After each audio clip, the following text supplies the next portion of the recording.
I tak powstała Filfla. Naszej zaplanowanej trasy dzisiaj nie dokończymy. Osadę zamieszkiwali ludzie grzeszni. No i wywieźli nas daleko. W wodach koło wyspy znajdują się niewybuchy. Cześć, witajcie. Kolejny dzień, kolejny spacer. Dzisiaj witamy Was na Malcie, ale na Malcie jako głównej wyspie. Wybieramy się na spacer od klifów Dingley aż do megalitycznych świątyń Hagar Im. To jest jakieś 6 km z kawałkiem spacerku wzdłuż wybrzeża. Startujemy od klifów Dingley, a za nami, widzicie ten kawałek takiej skały wystającej z wody? To jest bardzo ciekawa wyspa, która nazywa się Filfla. Tuż obok ten taki mały garbik wystający to jest Filfoletta i jest najdalej na południe wysuniętym kawałkiem Malty.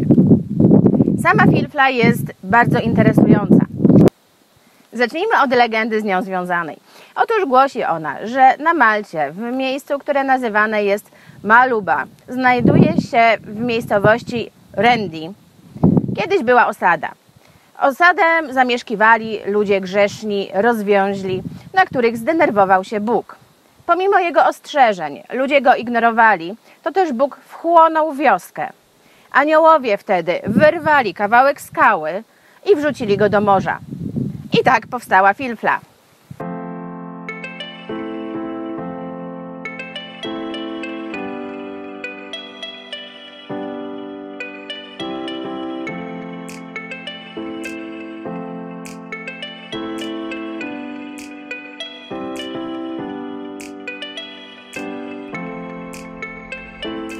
Legenda legendą, natomiast to nie tylko o to chodzi. Sama wyspa była kiedyś większa. Natomiast lata pracy wody, fal i bombardowań, o których zaraz wspomnę, spowodowały, że obszar wyspy się zmniejszył, a skały zaczęły po prostu wpadać do wody. O co chodzi z bombardowaniami? Wyspa przypomina rozmiarem, kształtem statek. To też siły powietrzne wojsk brytyjskich, które stacjonowały tutaj na Malcie do roku 1971 bombardowały wyspę w ramach ćwiczeń wojskowych. Oczywiście nie wszystkie strzały były celne, to też w wodach koło wyspy znajdują się niewybuchy. Do wyspy nie wolno się zbliżać i jest zakaz rybołówstwa w obrębie 1 mili morskiej od wyspy. Natomiast oczywiście, skoro nie wolno się zbliżać, rozwinęła się tam przyroda. Znajduje się tam obecnie rezerwat i żyją sobie jakieś bardzo rzadkie gatunki ptaków, jaszczurek czy ślimaków. Na wyspie znajdowała się kiedyś kapliczka, taka XIV-wieczna wykuta w skale. Została ona zniszczona przez trzęsienie ziemi, jakie miało miejsce w roku 1856. Obecnie nie ma tam nic, poza rezerwatem przyrody. No cóż, to by było tyle o Filfli, więc ruszamy na nasz spacer, ponieważ kawałek drogi przed nami. Zostańcie ze mną.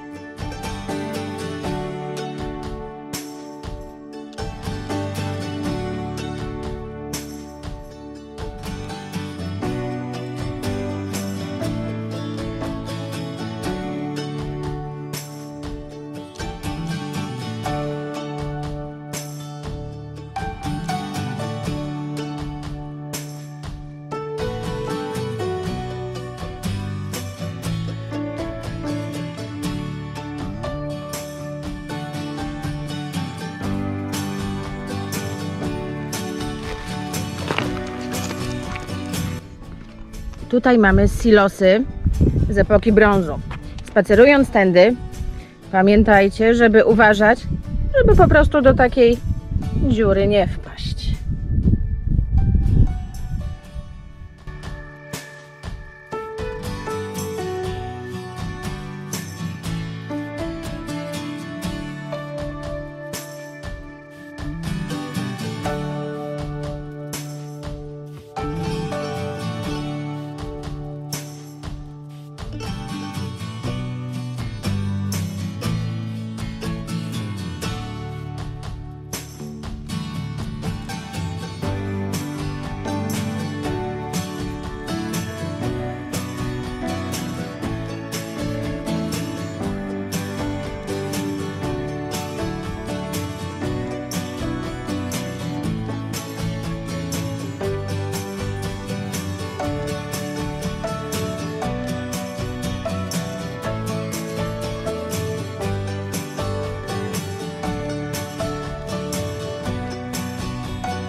klify Dingley są najwyższymi na Malcie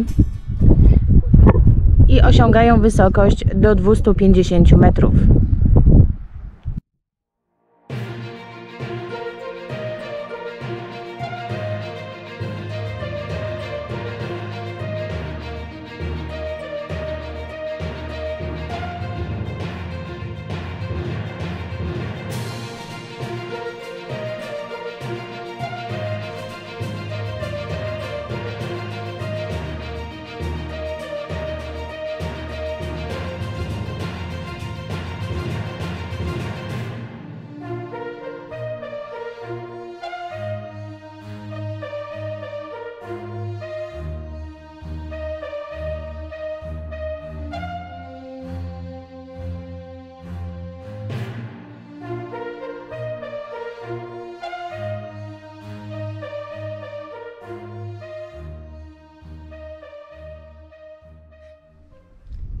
Znajdujemy się przy kapliczce Matki Boskiej z Góry Karmel, w okolicy, która nazywa się Fawara.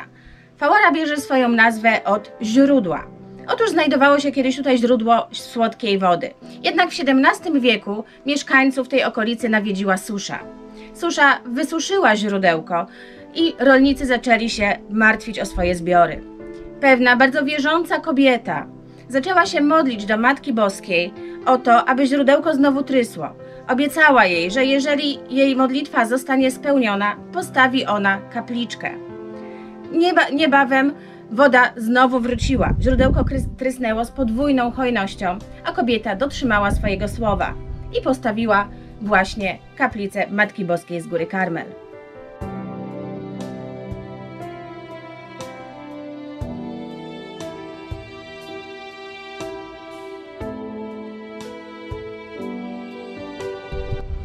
Z samą okolicą Fawara wiąże się jeszcze jedna historia, która głosi, że Arabowie torturowali tutaj 7 dziewcząt, jednak dziewczyny, pomimo naprawdę ciężkich tortur, nigdy nie wyrzekły się swojej wiary chrześcijańskiej.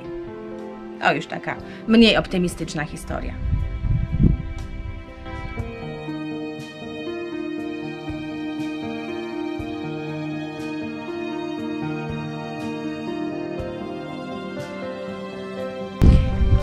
Idziemy teraz w kierunku Sha'a Cliffs i Arlapsi.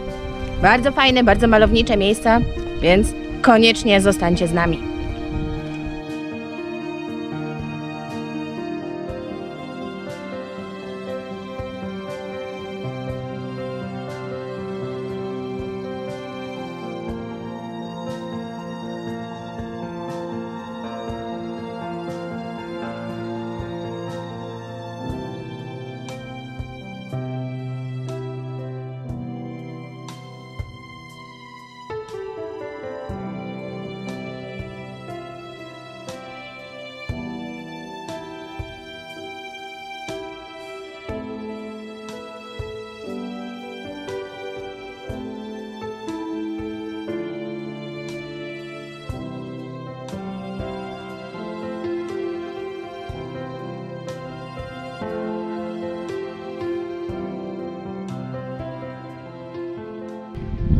Dochodzimy do cywilizacji.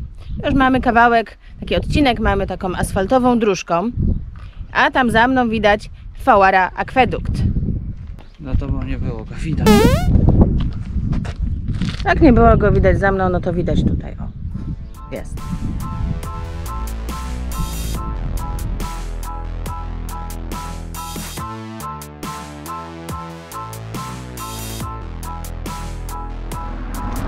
Teraz taki dość nudny odcinek, ponieważ najzwyklejszą drogą, ale zaraz dojdziemy do wybrzeża, do Sha'a Cliffs.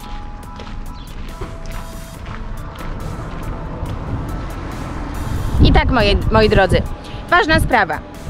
Jeżeli kierujecie się drogą na Arlapsi, znaki pokazują tą drogę, więc idziecie za znakami. Aby nie przegapić tego fajnego miejsca, czyli Sha'a Cliffs, musicie tuż za kamieniołomem, o tym,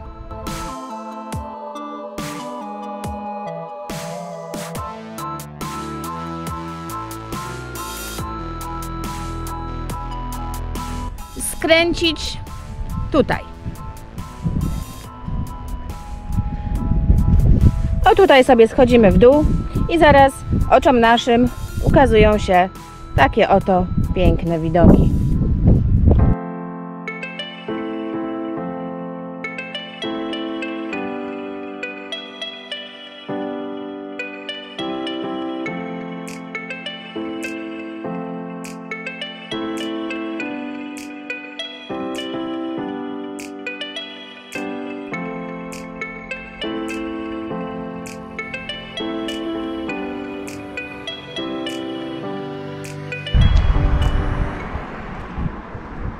Docieramy do Arlapsi.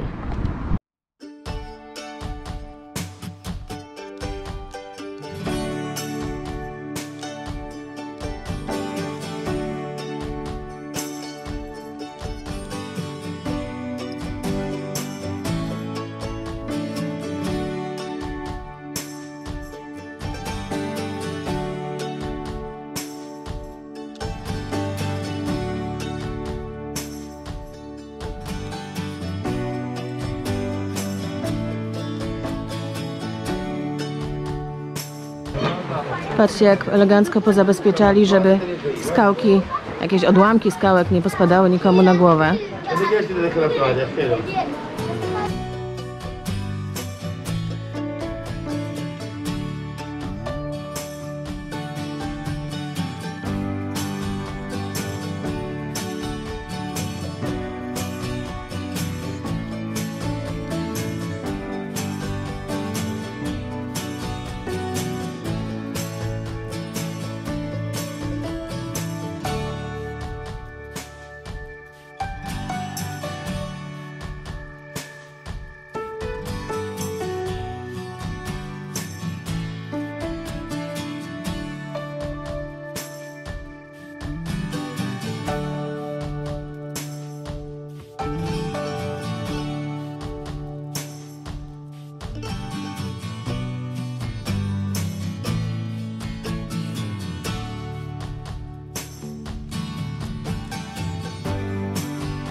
Moi drodzy, w ten oto sposób zastał nas zachód słońca, więc naszej zaplanowanej trasy dzisiaj nie dokończymy. No cóż, głaskanie kotów, fotografowanie zajęło nam więcej czasu niż zakładaliśmy.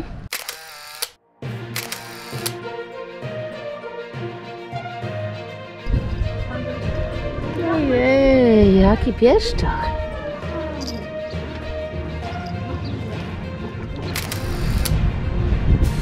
Ten to śpi i nic go nie rusza.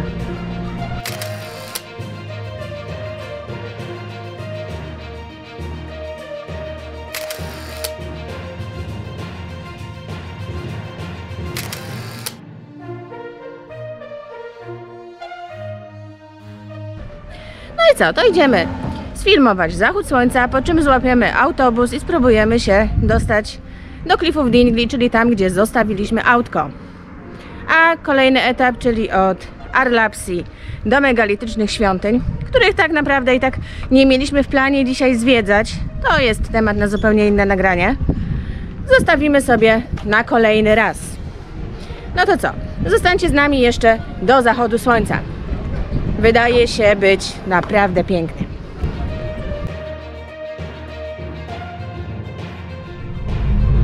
Jesteśmy w autobusie.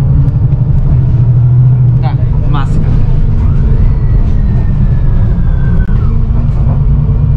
Jedziemy do naszego jeepka.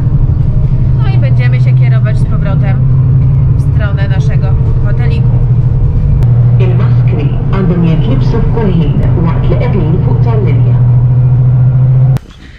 Dojechaliśmy autobusem na koniec świata. Zawsze był przystanek w miejscu, gdzie zostawiliśmy teraz nasz samochód, a tu się okazuje, że został zlikwidowany. No i wywieźli nas daleko, więc mamy jakieś pół godzinki dreptania w ciemnościach. Zobaczcie. O ile cokolwiek widać.